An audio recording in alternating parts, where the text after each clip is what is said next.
അവൻ്റെയും പുത്രൻ്റെയും പരിശുദ്ധാത്മാവിൻ്റെയും നാമത്തിൽ ആമേൻ. ഇന്ന് 27-ാം തീയതി വ്യാഴാഴ്ചയാണ്. എല്ലാവർക്കും സ്നേഹവന്ദനം. അമ്മേ പരിശുദ്ധ അമ്മേ, അമ്മേ പരിശുദ്ധമേ, ദൈവമാതാവേ, അന്ന് അങ്ങ് കൃപാസനത്തിൽ പ്രത്യക്ഷപ്പെട്ട് വരാൻ പോകുന്ന മഹാദുരന്തത്തിൽ നിന്ന് രക്ഷപ്പെടാനും എല്ലാവർക്കും വേണ്ടി പ്രാർത്ഥിക്കുവാനും ആവശ്യപ്പെട്ടിട്ട് 20 വർഷം കഴിഞ്ഞ ഈ വേളയിൽ കൃപാസനത്തിലൂടെ ഞങ്ങൾക്കും ഈ ദേശത്തിനും അങ്ങ് മധ്യസ്ഥം തേടി തന്ന എല്ലാ അനുഗ്രഹങ്ങൾക്കും കൃപകൾക്കും ഞങ്ങളിപ്പോൾ ഹൃദയം നിറഞ്ഞ നന്ദി പറയുന്നു. അമ്മേ പരിശുദ്ധമേ, ജപമാല മാതാവേ, സകല കൃപാസനം പ്രാർത്ഥനകളോടും ചേർത്ത് ഞങ്ങളിപ്പോൾ പ്രാർത്ഥിക്കുന്ന ഈ കുടുംബത്തിന്റെ പ്രത്യേക നിയോഗം. മക്കളെ,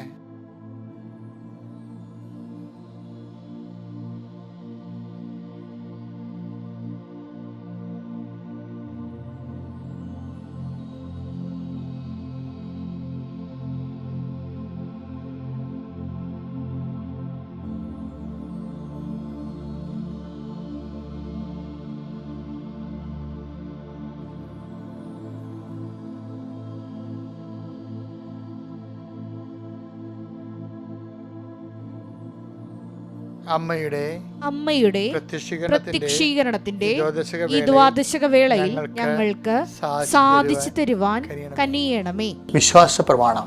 സർവശക്തനായ പിതാവും ആകാശത്തിന്റെയും ഭൂമിയുടെയും സൃഷ്ടാവുമായ ദൈവത്തിൽ ഞാൻ വിശ്വസിക്കുന്നു. അവിടുത്തെ ഏകപുത്രനും ഞങ്ങളുടെ കർത്താവുമായ ഈശോ മിശിഹായിലും ഞാൻ വിശ്വസിക്കുന്നു.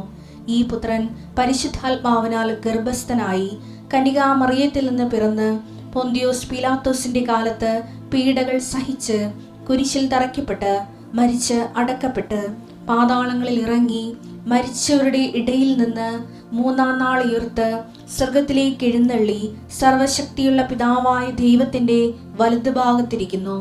അവിടെ നിന്ന് ജീവിക്കുന്നവരെയും മരിച്ചവരെയും വിധിക്കുവാൻ വരുമെന്നും ഞാൻ വിശ്വസിക്കുന്നു. പരിശുദ്ധാത്മാവിലും ഞാൻ വിശ്വസിക്കുന്നു.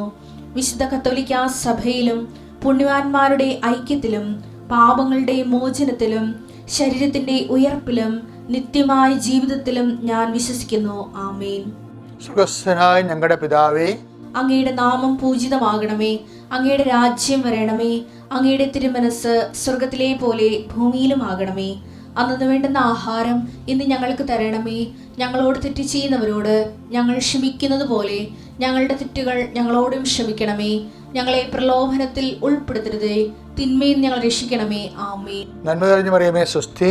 കർത്താവ് അങ്ങയുടെ കൂടെ സ്ത്രീകളിൽ അങ്ങ് അനുഗ്രഹിക്കപ്പെട്ടവളാകുന്നു. അങ്ങയുടെ ഉദരത്തിൻ ഫലമായി ഈശോ അനുഗ്രഹിക്കപ്പെട്ടവനാകുന്നു.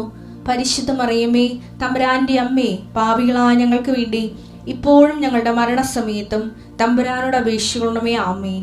എൻ്റെ പ്രിയപ്പെട്ടവരെ, നമുക്ക് ഒരുമിച്ച് പ്രാർത്ഥിക്കാം. കർത്താവിന്റെ ഉന്നതമായ നാമത്തിന് സ്വസ്ഥം ചെയ്യുന്ന നിന്റെ തിരുമുഴുവാർന്ന വലതുകരം മക്കളുടെ ശിരസിൽ വെക്കണേ പ്രാർത്ഥിക്കുന്ന കർത്താവിൻ്റെ സന്ധിബന്ധങ്ങളിലും അങ്ങയുടെ മക്കളുടെ സന്ധിബന്ധങ്ങളിൽ കർത്താവിൻ്റെ രക്തം നിറയട്ടെ. മാംസപേശികളിൽ കർത്താവിൻ്റെ രക്തം നിറയട്ടെ.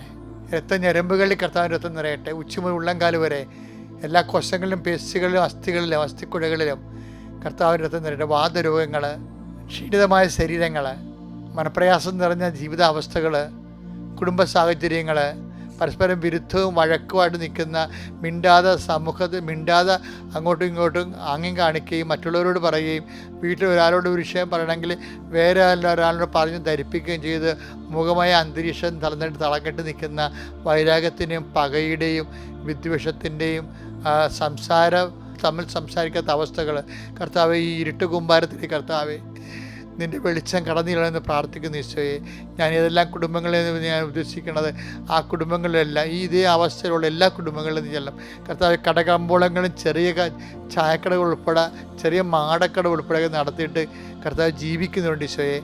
അതുപോലെ തന്നെ നൈറ്റ് കടകൾ നടത്തി ജീവിക്കുന്നുണ്ട് ഈശോയെ.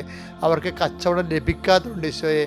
അതുപോലെ അമിതമായ രീതിയിൽ പലതരത്തിലുള്ള ഭീഷണികൾക്ക് വിധേയമായി ജീവിക്കുന്നുണ്ട് ഈശോയെ. പലരുടെയും ഭീഷണികൾ കാരണം വളരെ അടിമകളായി ജീവിക്കുന്നുണ്ട് ഈശോയെ. ഇങ്ങനെ ഈ നാട്ടിൽ നിന്ന് പോയാൽ മതി, ഈ സ്ഥലത്ത് നിന്ന് പോയാൽ മതി, ഈ കച്ചവടം നിർത്തിയാൽ മതി എന്നൊക്കെ ചിന്തിച്ചുകൊണ്ട് എങ്ങനെ ജീവിക്കും എന്നറിയാതെ സ്വകാര്യ സങ്കടങ്ങളിൽ വിഷമിക്കുന്നുണ്ട് ഈശോയെ. അങ്ങനെയുള്ള എല്ലാവരെയും സ്പർശിക്കണം പ്രാർത്ഥിക്കുന്നു കർത്താവെ. ഇപ്പോൾ പരീക്ഷ എഴുതുന്ന മക്കളെ സംബന്ധിച്ച് പ്രാർത്ഥിക്കുന്നു. പരീക്ഷ എഴുതുന്ന മക്കളെ കർത്താവെ, അതുപോലെ തന്നെ ബോർഡ് പരീക്ഷ എഴുതുന്ന മക്കളെ, SLC പരീക്ഷ മക്കളെ നൈപുണ്യ പരീക്ഷകൾ, മത്സര പരീക്ഷകൾ, യോഗ്യതാ പരീക്ഷകൾ, ഇങ്ങനെ എല്ലാ പരീക്ഷകളും എഴുതുന്ന വ്യത്യസ്തമായ കുഞ്ഞ്. Lord, infuse spirit of power, infuse spirit of wisdom, what you may study able റോംപ റീപ്രൊജ് exam and qualify with A grade in the name of Jesus Christ pray. എൻ്റെ കർത്താവിൻ്റെ ഉന്നതമായ നാമത്തിൽ, സഭയുടെ അധികാരത്തിൽ, കുരിശിൻ്റെ അടയാളത്തിൽ, ദൈവശക്തിയാൽ നീയും നിൻ്റെ ഉദ്യമങ്ങളും സംരംഭങ്ങളും നിൻ്റെ യാത്രകളും സംരക്ഷിക്കപ്പെടട്ടെ കർത്താവ്.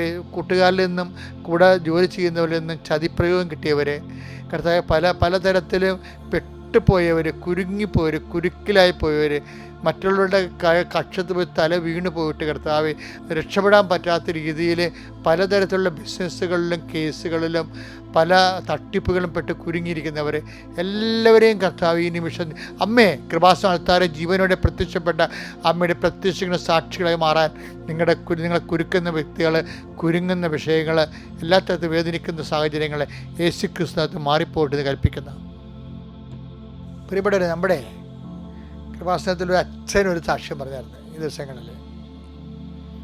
അച്ഛൻ്റെ പേര് മാത്യു എന്നാണ്, മാത്യു ഏലന്താനം. ഇടയ്ക്ക് ഞാനത് ചൊവ്വാഴ്ചത്തെ ധ്യാനത്തിൽ സൂചിപ്പിച്ചായിരുന്നു. അച്ഛൻ ഉടമ്പടി എടുത്തതാണ്. പക്ഷെ ഉടമ്പടി വെച്ചാൽ ഇതുപോലെ പെർഫെക്റ്റായിട്ട് ഉടമ്പടി എടുത്തിട്ട് അത് ഒരു സാക്ഷ്യം ഞാൻ കേട്ടിട്ടില്ല. അത്രയ്ക്ക് പെർഫെക്റ്റാണ് അച്ഛൻ്റെ ഉടമ്പടി. അവരച്ഛന്മാരിൽ നിന്ന് ഉടമ്പടി എടുക്കുന്നതിൽ ഏറ്റവും ടോപ്പ് സാക്ഷ്യമാണ് ഇതെന്ന് തോന്നുന്നത്.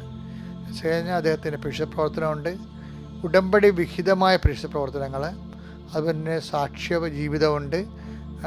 പക്ഷേ അദ്ദേഹം ഉണ്ടല്ലോ, അദ്ദേഹത്തിന് ഈ ഹീമോഗ്ലോബിൻ്റെ പ്രോബ്ലമായിരുന്നു. അപ്പോൾ ഹീമോഗ്ലോബിൻ 6.3 വന്നതിൽ പിന്നെ കൂടുന്നില്ല. ബോൺ മാരോ ചെയ്യാൻ പറഞ്ഞു. പിന്നെ നിരീക്ഷണത്തിലായി 5-6 ദിവസം ആശുപത്രി കിടന്നു, മാറ്റമൊന്നുമില്ല. അപ്പോൾ വേറെ ഒരു ട്രീറ്റ്മെൻറ്റിലേക്ക് പോകുകയായിരുന്നു. ആണ് അദ്ദേഹം ഉടമ്പടി എടുത്തത്. പക്ഷേ ഉടമ്പടി എടുത്ത അന്ന് മുതൽ ഹീമോഗ്ലോബിൻ കൂടാൻ തുടങ്ങി. കർത്താവ് സഹായിക്കാൻ തുടങ്ങി അച്ഛനെ. അച്ഛൻ്റെ സാക്ഷ്യങ്ങൾ കേൾക്കണം, അത് അച്ഛൻ്റെ വ്യക്തിപരമായ അനുഭവമാണ്. പക്ഷേ അച്ഛൻ നല്ല അറിവുള്ള ആളായത് കാരണം കൃത്യമായിട്ട് കാര്യങ്ങൾ പറയുന്നുണ്ട്. പിന്നെ 14.6 ഹീമോഗ്ലോബിൻ. പക്ഷേ അച്ഛൻ്റെ ഒരു സാക്ഷ്യത്തിൽ എനിക്ക് ഇഷ്ടപ്പെട്ടതാണെന്ന് അറിയാമോ? അതായത് ഈ അച്ഛൻ ഉപവിപ്രവർത്തനങ്ങളെ വേണ്ടി നമ്മൾ നോൻപ് കാലാകുമ്പോൾ ഒത്തിരി ഉപവിപ്രവർത്തനമൊക്കെ വരികയല്ലേ. പക്ഷേ എപ്പോഴും ഒരു മെൻ്റലി റിട്ടാർഡഡ് ആയിട്ടുള്ള സ്ഥലങ്ങളിൽ പോകുമായിരുന്നു. മെൻ്റൽ റിട്ടാർഡഡ് മാനസിക രോഗികളുടെ ആശുപത്രിയിൽ പോകും, സ്ഥാപനത്തിൽ. അവർക്ക് അംഗവൈകല്യമുണ്ട്. അപ്പോൾ ഇപ്പോൾ എന്തോ ഒരു ചാലഞ്ചസാണ്. അംഗവൈകല്യമുണ്ട്, മാനസിക രോഗമുണ്ട്, അങ്ങനെയൊക്കെ ഉള്ളവർ. അപ്പോൾ എന്നാലും അച്ഛന് ഒരു ഉടമ്പടി കഴിഞ്ഞപ്പോൾ ഒരു അഭിഷേകം കിട്ടിയപ്പോൾ അവിടെയൊക്കെ സ്ഥാപനത്തിൽ പോയി അച്ഛൻ അവർക്ക് ഭക്ഷണങ്ങൾ കൊടുക്കുകയും അവരെ ട്രീറ്റ് ചെയ്യുകയൊക്കെ ചെയ്ത്. അപ്പോൾ ഒരു മാനസിക വൈകല്യമുള്ള അംഗവൈകല്യമുള്ള കുഞ്ഞ് അച്ഛനൊക്കെ ഒന്ന് കുടിക്കാൻ വെള്ളം ചോദിച്ചു. അപ്പോൾ അച്ഛൻ തിളപ്പിച്ചാറ്റിയ വെള്ളം, ശുദ്ധമായ വെള്ളം കുഞ്ഞിനെ കൊടുത്ത്. കുഞ്ഞിങ്ങനെ അറിയാമല്ലോ, അവന് വൈകല്യമുള്ള ആളാണ്. അവനിങ്ങനെ വായിൽ നോളയും തുപ്പലിട്ട് പറിച്ച് അങ്ങോട്ടും ഇങ്ങോട്ടും ഇട്ടാണ് കുടിക്കണത്. എന്നിട്ട് പകുതി കുടിച്ചുകൊണ്ടല്ല, അങ്ങനെ തന്നെ അച്ഛൻ്റെ മുഖത്തിട്ടെറിഞ്ഞ് അച്ഛൻ വല്ലാണ്ടായി തുപ്പലൊക്കെ വീണ്. അവൻ അച്ഛൻ പറയണേ, ഞാൻ ആ കുഞ്ഞിനെ നോക്കിയപ്പോഴേ എനിക്ക് ഉണ്ണീശോയെ പോലെ തോന്നിയത്. എനിക്ക് അത് ആ സാക്ഷ്യം കേട്ടപ്പോൾ ഭയങ്കര ഇഷ്ടപ്പെട്ടു. കാഴ്ച മാറിപ്പോയി, കണ്ടില്ലേ? കാഴ്ച മാറിപ്പോയി. മറ്റുള്ളവരെ നമ്മളെ ഉപദ്രവിക്കുന്നവരിലെയും നമ്മളെ കാണുന്നൊരു കാഴ്ച കൊണ്ട് അതിൽ ക്രിസ്തുവിനെ കാണുന്നൊരു കാഴ്ച. അതാണ് ഈ 3-ാം കാഴ്ച എന്ന് പറയുന്നത്. അതെന്ത് പറയാൻ കാര്യം എന്നറിയാവുക? ഈശോ നമ്മൾ നേരത്തെ കഴിഞ്ഞ ദിവസങ്ങളിൽ കണ്ടൊരു ഭാഷയുണ്ടല്ല, ഈശോ മർക്കോസിൻ്റെ 8:26 അന്ധനെ ബെത്സയിദയിൽ വെച്ച് സാക്ഷ്യം കൊടുത്തിട്ട് കാഴ്ച കൊടുത്തിട്ട് അവനോട് പറഞ്ഞില്ലേ, ഗ്രാമത്തിൽ പ്രവേശിക്കുക പോലും ചെയ്യരുതെന്ന്. അങ്ങനെ അവനെ പറഞ്ഞു വിടും. അപ്പോൾ അവന് ആദ്യത്തെ കാഴ്ച എന്താണെന്നറിയാവോ? ഈ 8:21 വായിച്ച്, അവന്റെ കണ്ണുകളിൽ തുപ്പിയ ശേഷം അവന്റെ മേൽ കൈകൾ വെച്ചുകൊണ്ട് ചോദിച്ചു, നീ എന്തെങ്കിലും കാണുന്നുണ്ടോ? നോക്കിയിട്ട് അവൻ പറഞ്ഞു, ഞാൻ മനുഷ്യരെ കാണുന്നുണ്ട്. അതാ 1-ാം കാഴ്ച എന്ന് പറയണത്. എന്താണ് അവന്റെ 1-ാം കാഴ്ച? മനുഷ്യ ഇപ്പം ഈ അവരുടെ പാരമ്പര്യ ചികിത്സ പോലെ എന്ത് പരിപാടിയാണ്. ഇങ്ങനെയുള്ള കാര്യങ്ങളൊക്കെ നാട്ടിലൊക്കെ ഉണ്ടാകും. കുറച്ച് ശരിയാകും, കുറച്ച് ശരിയാകത്തില്ല. അങ്ങനെയുള്ള ഒരു കൺസെപ്റ്റാണ് ബൈബിൾ നൽകുന്നത്. ടൈലറിൻ്റെയൊക്കെ വിശ്വവിഖ്യാതമായ ഇൻ്റർപ്രിട്ടേഷനൊക്കെ ആ രീതിയിലാണ് പോണത്. എന്ന് വെച്ച് കഴിഞ്ഞാൽ കുറച്ച് മിഡിൽ ഈസ്റ്റിൽ ഇതുപോലെയൊക്കെ കുറേ ട്രീറ്റ്മെൻറ്റൊക്കെ ഉണ്ടായിരുന്നു ജനങ്ങളുടെ ഇടയിൽ. നമ്മൾ വീട്ടു ചികിത്സ എന്നൊക്കെ പറഞ്ഞിരുന്നു, നാട്ടുമരുന്ന് എന്നൊക്കെ പറഞ്ഞിട്ട്. അതുപോലെ തന്നെ അതിലൊന്ന് ഇപ്പം നമ്മളും ചെയ്യും തുപ്പൽ. പണ്ടൊക്കെ ഈ കൺകുരുവൊക്കെ വന്നിരിക്കുന്ന ആൾക്കാരില്ലേ, എൻ്റെ ചിലപ്പോൾ ഞാൻ ചെയ്തിട്ടുണ്ട്. ആൻറ്റിയുടെ ചിറ്റമ്മ ഇപ്പോൾ കണ്ണൊക്കെ വരുമ്പോൾ ചൂട് കാലത്ത് കൺകുരു ഇങ്ങനെ വലുതായിട്ട് നിൽക്കും. ഉടനെ ചിറ്റമ്മ ആൻറ്റിമാർ അപ്പൻ്റെ പെങ്ങന്മാർ പറയും, ഇടാ നാക്കിൻ്റെ അടിയിൽ നിന്ന് തുപ്പൽ തൊട്ട് വെക്കാൻ പറയും. അപ്പോൾ നമ്മളത് വെക്കും. അതുകൊണ്ടാണ് അസുഖപ്പെട്ടത് അറിയാൻ പാടില്ല. ഇത് പൊടിക്കൈകൾ ഇതുപോലത്തെ ഉണ്ട്.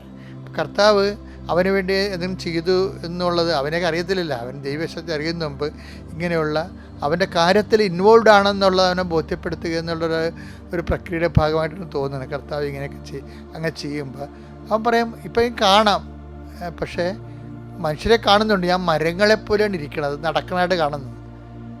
അപ്പോൾ അതാണ് അവൻ്റെ അത് ഫസ്റ്റ് കാഴ്ച. സെക്കൻഡ് കാഴ്ച എന്താണ്? സെക്കൻഡ് കാഴ്ച കർത്താവ് മീഡിയംസ് ഒന്നും ഉപയോഗിക്കാതെ ഡയറക്റ്റ് കൈവച്ച് പ്രാർത്ഥിക്കും. 28-25 മർക്കോസ്. വീണ്ടും യേശു അവന്റെ കണ്ണുകളിൽ കൈകൾ വെച്ചു. യേശു വീണ്ടും അവന്റെ കണ്ണുകളിൽ കൈകൾ വെച്ചു. അവൻ സൂക്ഷിച്ചു നോക്കി. അപ്പോൾ അവൻ സൂക്ഷിച്ചു നോക്കി, കാഴ്ച തിരിച്ചു കിട്ടുകയും ഫുൾ ആൻഡ് ഫുൾ ആയിട്ട് അവന് കണ്ടു, കാഴ്ച തിരിച്ചു കിട്ടി. കാഴ്ച തിരിച്ചു കിട്ടി കഴിഞ്ഞപ്പോൾ ഈശോ അവനോട് പറഞ്ഞു, ഇനി പഴയ ജീവിതത്തിലേക്ക് തിരിച്ചു പോകരുത്, പഴയ ജീവിതത്തിലേക്ക് തിരിച്ചു പോകരുത്. എന്താ കാര്യം? പുതിയ പുതിയ കാഴ്ചകൾ കാണാനിരിക്കുന്നു. കാര്യം പണ്ടാവും മനുഷ്യരെ കണ്ടു, അത് മരങ്ങളെപ്പോലെ ഇരിക്കുന്നു, ഒന്നാം കാഴ്ച. രണ്ടാം കാഴ്ച മനുഷ്യരെ കണ്ടു, മനുഷ്യരെപ്പോലെ ഇരിക്കുന്നു. മൂന്നാം കാഴ്ച കൊണ്ട് എന്താണ്? മനുഷ്യരെ കണ്ടു, നമ്മൾ വെറുക്കുന്നവരെ കണ്ടു, നമ്മളെ പീഡിപ്പിക്കുന്നവരെ കണ്ടു, അവർ ക്രിസ്തുവിനെ പോലെ ഇരിക്കുന്നു. അതാണ് മൂന്നാം കാഴ്ച. ഇങ്ങനെ കാഴ്ചകളിലേക്ക് അപ്പോസ്തലന്മാർ തിരിച്ചു വരാൻ കാണാം. അപ്പോസ്തലന്മാരും ക്രിസ്തുവിനെക്കുറിച്ചുള്ള കാഴ്ചകൾ ഇങ്ങനെ തെളിഞ്ഞ് വരികയാണ്. അതുകൊണ്ടാണ് ഇത്രയും കാഴ്ച കഴിയുമ്പോൾ ഈ യോഹന്നാൻ 8:26 27 കർത്താവ് ചോദിക്കും, who do you say that I am? ഞാൻ ആരാണെന്നാണ് നിങ്ങൾ പറയുന്നത്? അപ്പോൾ പത്രോസ് മൊത്തം കാഴ്ചയോടെ പറഞ്ഞു, you are Christ, the son of the living God. നീ ഈ ഭൂമിയിലേക്ക് ലോകത്തിലേക്ക് വരായിരുന്ന മിശിഹയാണ്, ദൈവത്തിൻ്റെ ജീവിക്കുന്ന ദൈവത്തിൻ്റെ പുത്രൻ. അതാണ് സമ്പൂർണ്ണ കാഴ്ച. ക്രിസ്തുവിനെ ദൈവപുത്രനായിട്ട് കാണണം. അത് എല്ലാവരിലും കാണാൻ കഴിഞ്ഞാൽ നമ്മൾ full and full complete healing ആയി. Thank you. അത്യപൂർവ ദൈവാനുഭവങ്ങൾ ഇനി നിങ്ങൾക്കും സ്വന്തം. ഈ യൂട്യൂബ് ചാനൽ ഇതുവരെ സബ്സ്ക്രൈബ് ചെയ്തിട്ടില്ലെങ്കിൽ ഇപ്പോൾ തന്നെ സബ്സ്ക്രൈബ് ചെയ്യുക. ഈ വീഡിയോ ഇപ്പോൾ തന്നെ നിങ്ങളുടെ സുഹൃത്തുക്കൾക്ക് ഷെയർ ചെയ്തുകൊണ്ട് കർത്താവിൻ്റെ പ്രേക്ഷിതരാകുക.